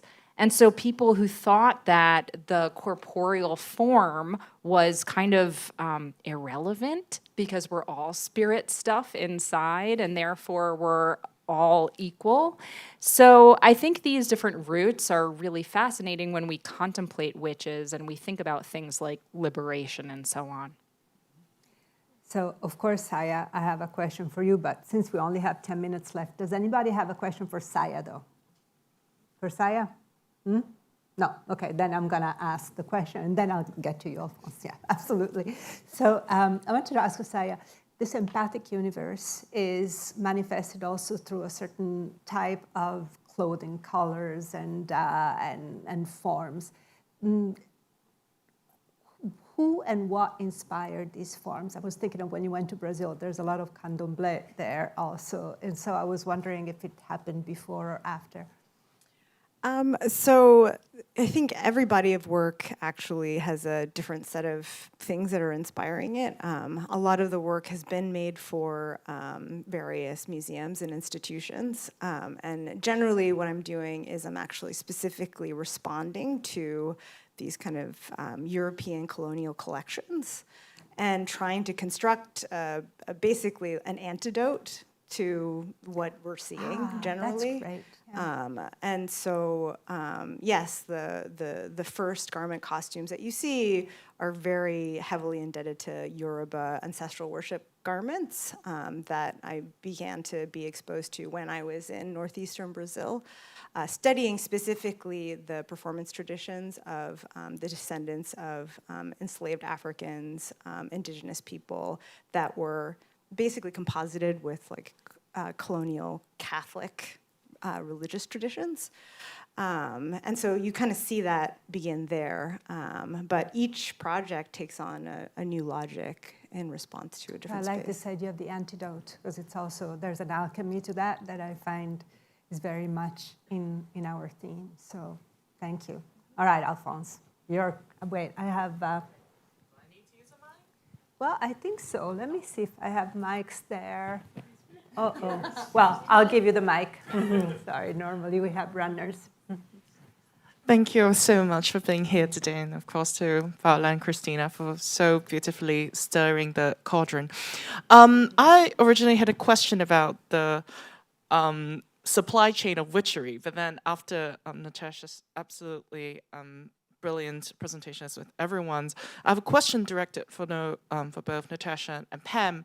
Where thinking through witchcraft as a praxis, is there a liberation theology embedded in it, or is it simply oppositional to the structures that simply exist in whatever way? Thank you. Oh, I know nothing of witchcraft. I was just here to talk about repression. The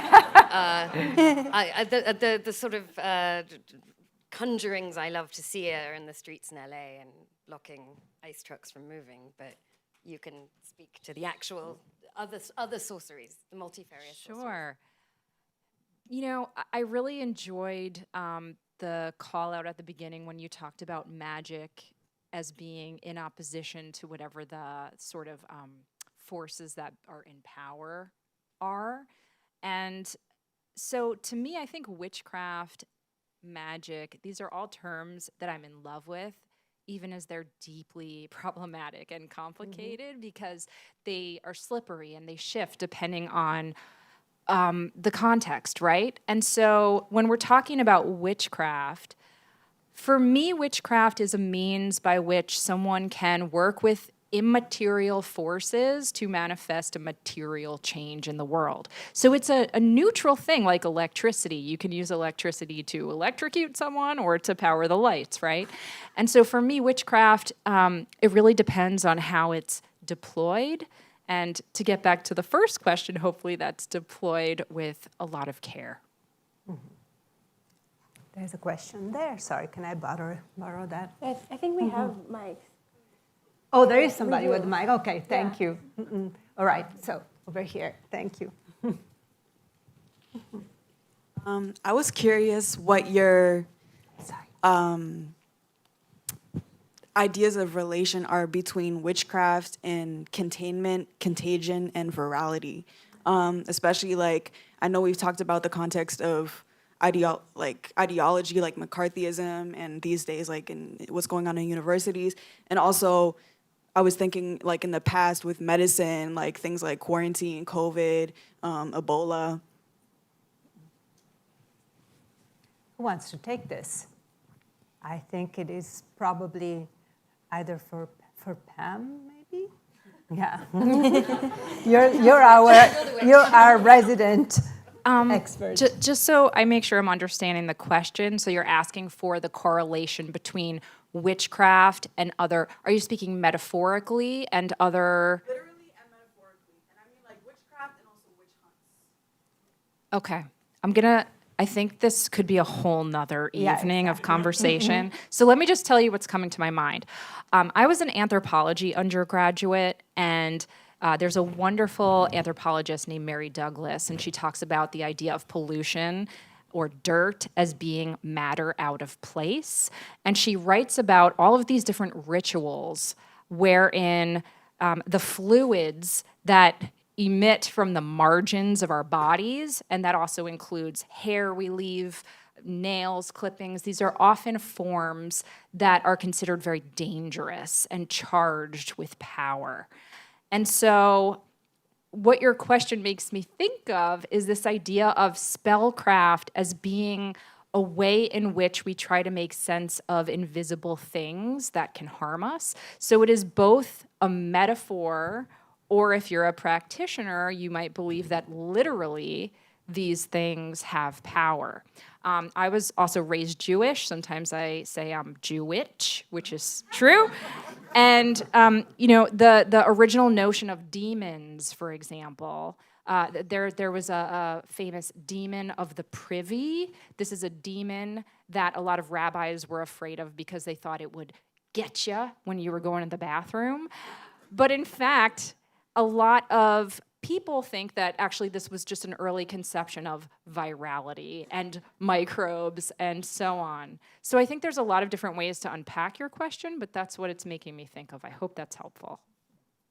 And yeah, I could just add that obviously like long stories of like contamination, contagion work on the same kind of bordering logics that are part of this kind of pronatalist nationalism around which the kind of forging of a fascist future is organized. So bloodlines, blood and soil, this idea of kind of a purification through a kind of placement that borders against enemies that are found and named and categorized and ontologized. So like those connections. Thank you. There's one question over there. Thank you, everyone. That was just fascinating. What I didn't hear anyone say explicitly is fear of the unknown and uncontrollable. And the forest is mysterious and uncontrollable and unknown. So that seems to me a thread, and I wondered what you thought. The other is Charles Adams didn't come up.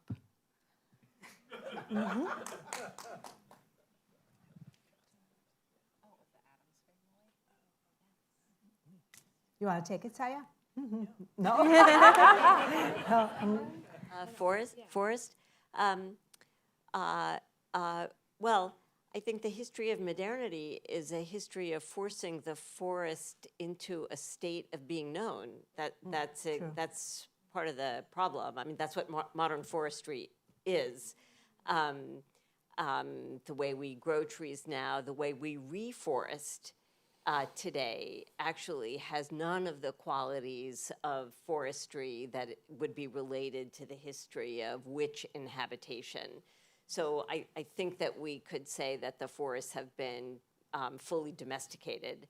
And I guess one of the things I was thinking about when you were talking about spiritualists and then the late 19th century tradition, I do think it's important to emphasize that a lot of that, certainly not all of it, happened in the home. I mean, right? So it's a re-domestication of women in the 19th century. And so they could become good witches because they were at home where you were supposed to be. So even if they were having some kind of behavior that was outside of the norm, the more fundamental structures of discipline and disempowerment around the domestic sphere was reasserted. So it's interesting to think about where witchcraft happens, outdoors versus indoors. Those are very different because on some level unknowable. So the outside, I don't know whether it would be in the forest today. I mean, maybe in LA it's, in certain neighborhoods that we think of as unknowable, or some people think of as unknowable. I just, I don't think that I don't know whether I'm comfortable, if I can just make an argument for the sake of fun, whether the witch is so elastic, because then it can become ghosts, it can become a lot of other things. I'm kind of interested in the specificity of the witch and whether the poles between which she sits shift. So what's good and bad under different circumstances change, but the witch seems always to be elusively between them. But I don't think that means the witch is elusive. It's that she behaves with respect to disciplinary systems in a way that is elusive. Would you think of that as a friendly amendment, or is that an undoing? I don't want to defang the witch, all power to the witch, but I just want to make sure that I'm understanding it with precision. Well, I can speak to that actually. So, so in the empathic universe, you know, I kind of established, like I told you all the parts, right? So there's no place, which is a future utopia, and then there's the empathics, which are people in the present who are trying to get to this future utopia, and they have an Institute of Empathy, which is a nonprofit organization, right? and they make works on paper, and they shed their skins and embellish them and sell them to perpetuate their research, right? So like that, they're part of capitalism. And then they establish the Chymatech Corporation. And the Chymatech Corporation is a corporation where you wipe your identity clean and you basically upload yourself to a virtual cloud. So in my story world of the empathic universe, the witch is this ambiguous character that you're talking about. Is she good? Is she bad? Whose utopia is it? Like, she's part of this nonprofit organization, but she also is okay with utilizing the objects of capitalism to further and perpetuate the research of her institute. So it's intended to be this like complex system, which you can kind of romantically identify with, but you shouldn't fully believe in. You know?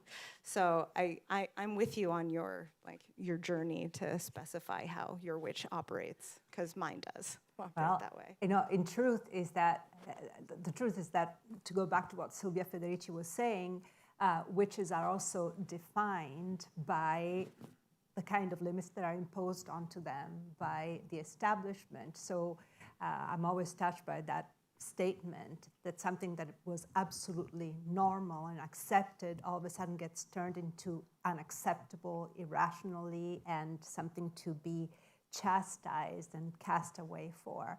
And that's really what we've been trying to discuss today. I'm bringing the evening to a close because you know that tonight you're going to have your so-so wine and your soggy snacks awaiting. You'll be happy to hear. So we're going to get you there. But I hope that tonight, I hope that this evening that was really packed with so many different suggestions will help you think better of the situation of today. What I am taking away from it all is the fact that any power of being empathic, of feeling fully, of living for others and breaking the current boundaries, or anyway having the potential of being an antidote to people that are in power, is considered dangerous, and therefore a mass hysteria can be created so that everybody gets distracted from the real situation at hand and instead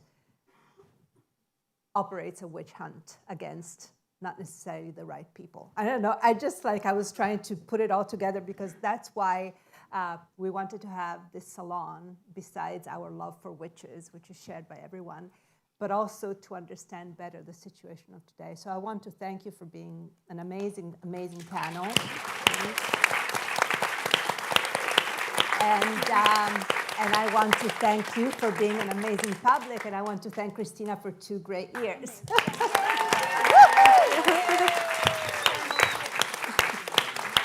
And now, my dear ones, the soggy snacks are outside waiting for you, so please stay with us. Thank you. Thank you. Oh, don't worry.